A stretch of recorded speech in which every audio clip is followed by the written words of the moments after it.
right, welcome back to Super Centex Podcast, talking Central Texas high school football. Alongside me, as always, is DJ Ramirez. DJ, how you doing? I'm doing all right. And Chad, how are you? Chad Conine? Excellent. Good.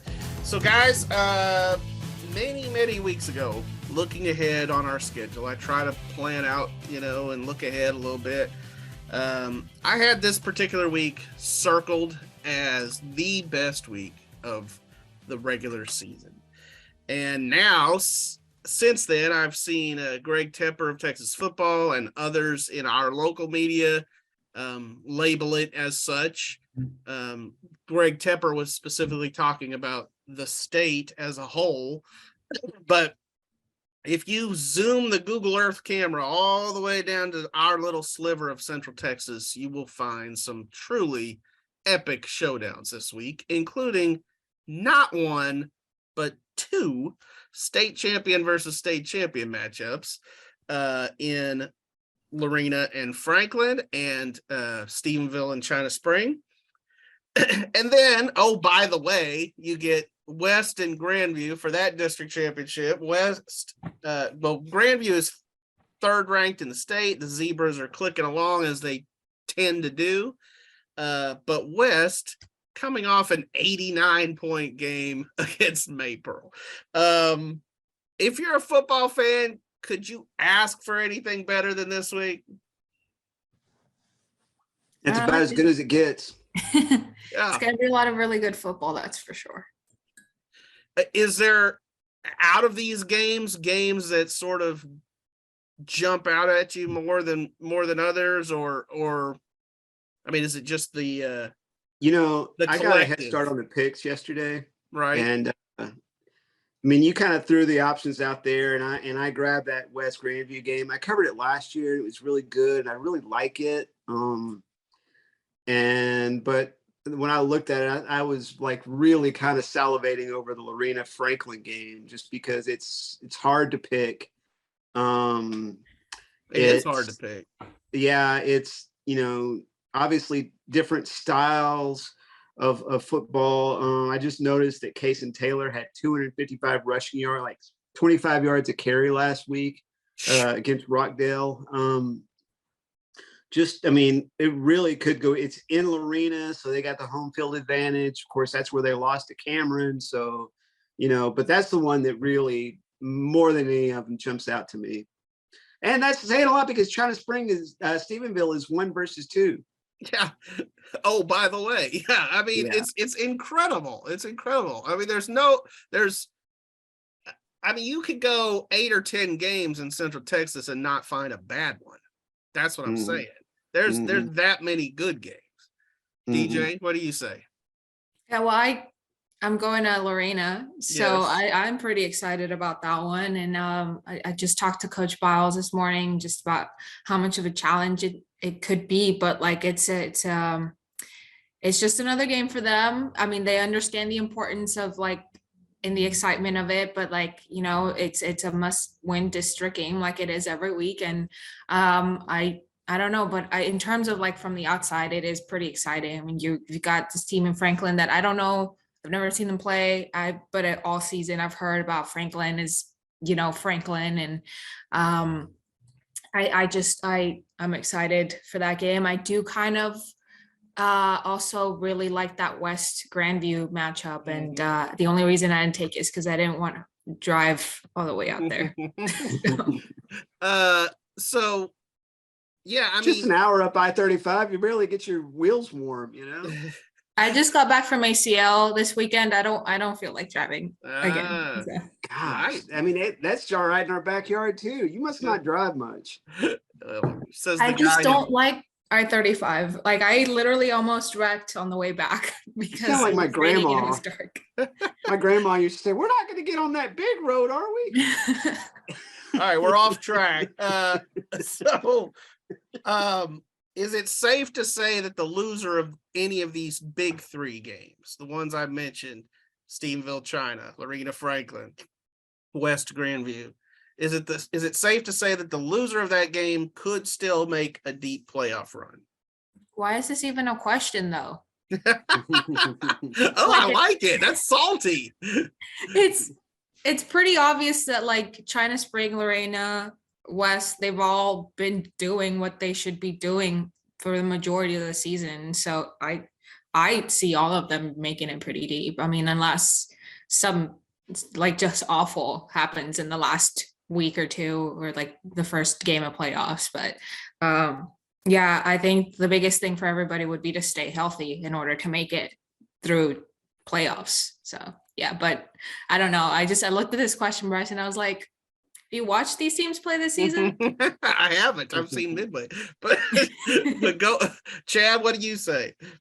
Well, I think in the case of China Spring, Stephenville, it would be a little bit surprising if this wasn't a preview of the regional final. I mean, which is, to me, the regional final qualifies as a deep playoff run. Yeah, for sure. And I mean, 1 versus 2, the way China Spring is playing, I'm going to pick them to win. I would say they're almost more likely to get to the regional final than Stephenville, and Stephenville's ranked number 1, So I think that's definitely going to be a regional final preview.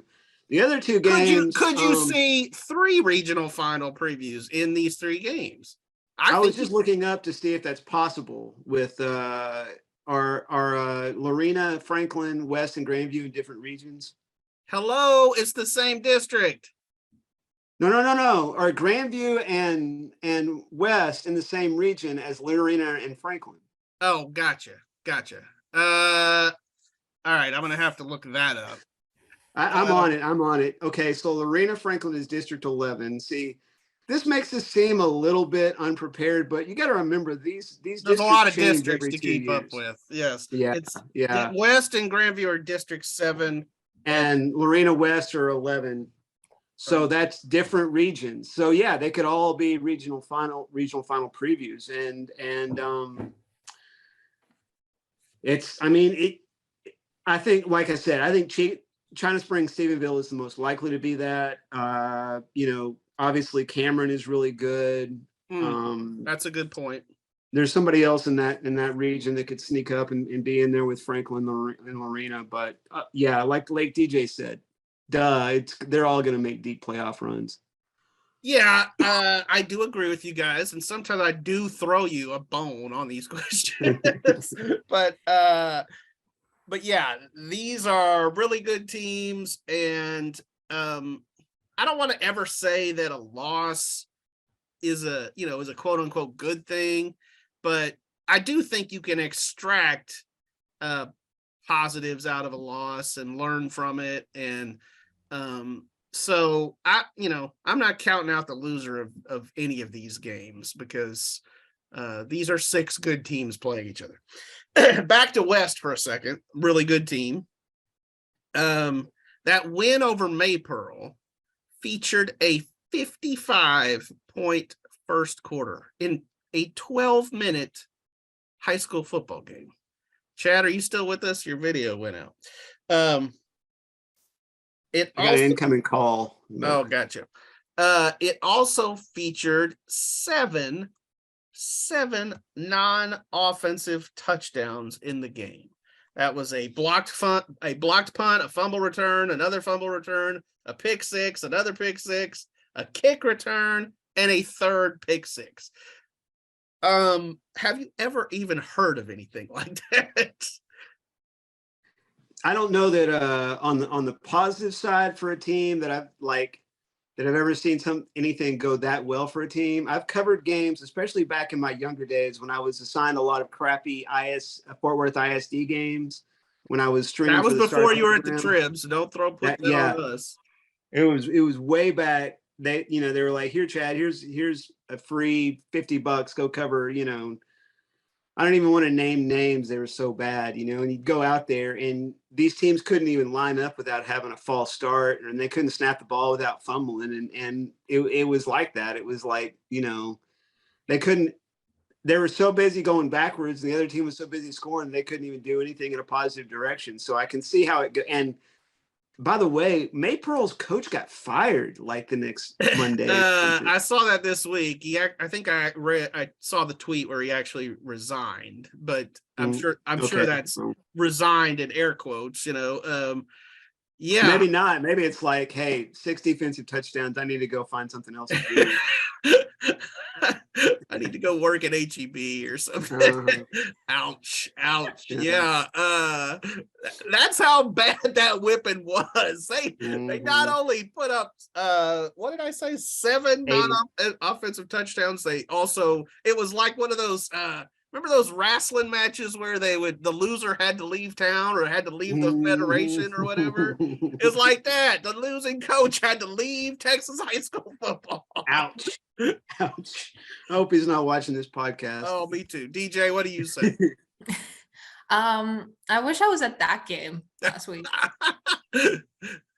Just because it would have been, oh gosh, it would have been epic, because the way that West plays is like you have these kids that are on there for every snap, like on offense, on defense, and so like I feel like they take a lot of pride in being able to do things on all sides of the ball, and I just I don't know, it sounds like a fun game, and when the kids are having fun on the field, like you're having fun watching the game and you're having fun covering the game, even if Maypearl probably wasn't having as much fun as the Trojans. And I did get on the phone with Coach Woodard the next day just to, kind of talk about it. And yeah, it just sounds like they were taking the opportunities where they saw them. And that's what, really good teams like to do and do well. And I'm not super surprised or shocked that the score was what it was, because West is a good team and they do it as a team.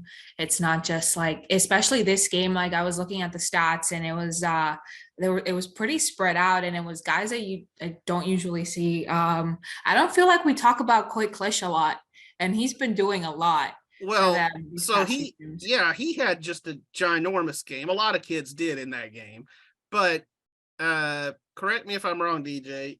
I want to say Coy Klish had probably 2 rushing TDs at least, and a kick return and a pick 6, all for touchdowns in that game. Yep. I mean, anytime you can score in 3 different ways and 2 of them were not even on offense, I mean, that's just, you're getting it done. Yeah, he's a playmaker. I mean, and Chad can speak to this, but they had a guy kind of like that last year in Wyatt Wolf, who was sort of their big play guy. And so maybe Coy Klish is sort of emerging as the big play guy for West. It kind of makes me wonder if Grandview and West are wasting any time watching film this week. Because, I mean, what are they going to see, Like, I mean, I guess the offensive coaches can watch film on the opposing defenses and learn a little bit. But while West was beating up on Maypearl, Grandview is beating Dallas-inspired Vision 69-0. So, Well, let's also put this out there. This is also, and I get the UIL has a really tough job, and they've got to put these Dallas charter schools somewhere in the district. But this is also an indictment of this district, because once you get past Whitney in that district, like Grandview and West are the clear 1-2, however that comes out this week. And Whitney is, to me, pretty much the clear 3rd best team. You get past them, those charter schools are not very good. Maypearl is clearly not very good. I mean, that's not a great district, other than at the top. So that's a little bit of an indictment of that district. But I still was just amazed. I was riding the roundup last week on Friday night and saw that 55 point first quarter, and that in a 12-minute high school quarter, that's just an insane amount of points. I mean, it's not a 6-man game, I mean, it's just like Maypearl had to have just like run a play, West pick 6 touchdown. I mean, it's just like scoring that fast. And to me, West also gets some credit for, I mean, that game could have been 130 to nothing. You know, I mean, I think it was saw our buddy was from 69 to nothing at halftime, and they only won 89 to nothing. I'm sure it was a running clock. I'm sure that running clock probably started in the second quarter. I think, did we talk about that? I think that was the word I got from our buddy Mike over there in West. Was that it was a running clock in the second quarter? Starting in the second quarter, yeah. I could see that. 55 to nothing, you know? Yep. And they only scored twice in the second half. Yeah. Like, so. Right. Yeah. It's crazy. It's crazy. So anyway, kudos to West. Pretty incredible game. I did see a tweet that from some fan out in Mart that said, I'd never thought I'd see a game like a quarter that topped such and such, you know. And I was thinking, yeah, Mart had a few of those quarters, but I never can remember a 55.1. It's not just the big three this week. And I know that the big three that we're talking about, those big three games are kind of like Wade, LeBron, and Chris Bosh. I mean, that's a pretty good big three. But you've also got... I get some NBA talk in there. Yes, baby. It started this week. You've also got University trying to clinch its first playoff spot since 2009 this week against Leander Rouse. You've got Midway playing a really key district game. Midway very much in the playoff hunt against Bryan on homecoming. You got Salado-Connally, Madisonville-Gatesville, Crawford-Bosqueville. I mean, Crawford's kind of the clear favorite in that district, but Mart-Wortham that's a regional final rematch. So Chad, you look like you want to say something. Let me get my question in. There's a lot of intriguing matchups this week. Which of all of these outside of the big three are you most interested in? And go ahead and speak now. Well, I saw the script and I knew you had done it, and I was going to burn you for it. You left out a state ranked matchup in that bunch. Is it? You know what it was? Is it Chilton? Yep, Chilton-Granger. Chilton-Granger. So, Yeah. That's my fault. Like I said, you could pick 10, 12 games this week, you know? Well, you mentioned Tepper's list earlier, and there were, I think, 6 Central Texas games in that list, including, I think, Lake Belton and Midlothian, which is another fantastic matchup. Well, and I saw some of our friends from the Temple media go, you know, comment to that tweet by Tepper, and they said, you know, Temple-Harker Heights is a pretty big game too. It is. And it is. It is. Absolutely. I picked Harker Heights in that one. I mean, it was a hard week to pick. I'm glad I got a jump on it last night because it took me more time than it usually does. But yeah, since I already mentioned it, I'm just going to roll with that Chilton-Granger matchup. They've each beaten Bremond the last 2 weeks. They're both state ranked. Chilton looks as good as I've seen Chilton look during this run. Wow. Okay. Yeah, I agree with Chad on that matchup. I got to talk to this gentleman that played for the Chilton team that won their first ever state title 50 years ago in 72. And it was a great conversation. It's going to go in the notebook tonight. And yeah, I think that's he was talking about how this is one of the best teams that he's seen play in all the years that he's, you know, been following Chilton. I also, gosh, it's hard to pick out of all of these because they're all really, really good. I'm excited for University. I think they do have a chance against Leander Rouse, as good as Leander Rouse is. And I mean, even if it doesn't happen this week, they've still got plenty of time to clinch that playoff. I think they need one win. They need one win. So I agree. I think they get it. Yeah. One you didn't list here, it was that Teague-Groesbeck, which I picked Groesbeck, although it's pretty close. I mean, they did lose against Fairfield last week. Not that Fairfield isn't a good team. Like those Stone County feud matchups that we were talking about last week that were all really close, all really competitive. But I don't know. I guess I was a little surprised that Groesbeck didn't pull it off.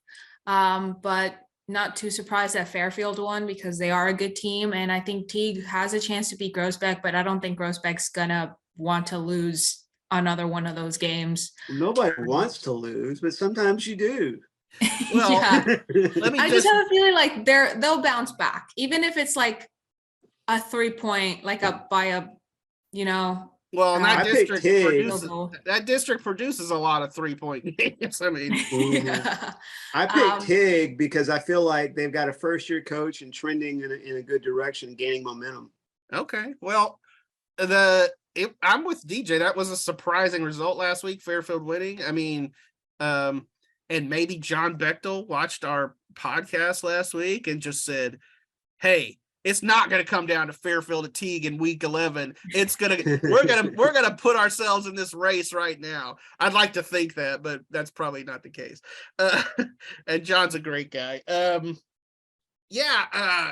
I mean, I'm with you guys. There's some excellent matchups, even among those that I didn't mention, but I do want to go back to a couple I did mention. I think Salado-Connally is a really interesting one because I think we talked earlier on the podcast earlier this year that this could be Conley's year to sort of supplant Salado as sort of the team in that district that everybody's chasing. Salado's coach that they had, for several years and sort of built their culture around is now the coach at Chaparral down in Killeen, that new Killeen school. And so Salado's been in a bit of a transition this year. So I think this is Conley's chance to, sort of say, hey, look, we're the team to beat now in that district. And so that's one I'll be really interested in. I did, put Crawford-Bosqueville and Mart-Wortham on the list. I think the picks on those are easy. I mean, I don't Madisonville-Gatesville though, that's hard to pick. Yeah. And this is no disrespect to Wortham or Bosqueville, but Wortham made the regional final last year, and I do think they're trending up. They got a good team, but it's smart, man. I mean, this is what they do. They just, they're a machine. So, but I will also say, I'm going to do a little correlation here. I mean, this is why you play the games, because last night I'm covering Crawford Valley Mills volleyball, and I'm going to get this stat in, and I'm going to send this one to DJ for the notebook. But I was up against it on a deadline perspective. DJ knows this, because we had a stupid earlier deadline, but I'm not going to. We still didn't get those pages in until like 10:30. Yeah. So, all right, this is behind the scenes stuff here, but anyway, so Crawford volleyball, they have owned their district opponents for a long time. Now, this is Valley Mills's best team in probably school history. They're really playing well. And the first time they played, it went to 4 sets, and they gave Crawford a pretty good match. Well, last night Crawford's up 2-1, and I kind of expect Crawford to finish it off in 4 sets. And Valley Mills just stepped up and started making all the key plays, and they forced it to a 5th set. Crawford gets out 8-4, and you think, yeah, Crawford's going to do what Crawford does. It's going to win. And Valley Mills came back and again made all the key plays down the stretch. And that ended a 147 district winning streak for Crawford. 147 district. 11 years, right? Yeah, it was since 2020, since 2011. So I talked to Jeff Coker about it after I went and visited him in his classroom after I sent my story in, but he was just like, hey, he was obviously not happy, but he was like, I told him we got to go start a new district streak on Friday. He said, basically he said, we can't let it beat us twice, and that's, you that's went what coaches to do. his, I would say his classroom is like a classroom / Super Centex museum. DJ, I gotta send you a photo. I sent it to Chad, or did I send it to both of you? No, you sent it to both of us. Okay, I did. Yeah, I did send it to both of you. Yeah, it is a Super Centex museum. And not just Super Centex, it's got all kinds of Waco Trib papers. There's not more Waco Tribs on a wall anywhere in Central Texas than Jeff Coker's classroom. Thank you for supporting us. And with that, we'll knock off. DJ will be at Lorena Franklin, as she said. That will be a heck of a game. And Chad up at the West Grandview. I am at Bryan and Midway. Like I said, Midway stepped up. They won a close one over Copper's Cove last week. I was talking a little trash, at least to Chad, and I was thinking the same thing when I saw both of y'all went with Copper's Cove last week, and I was sending Chad texts saying, nah, Midway's gonna win.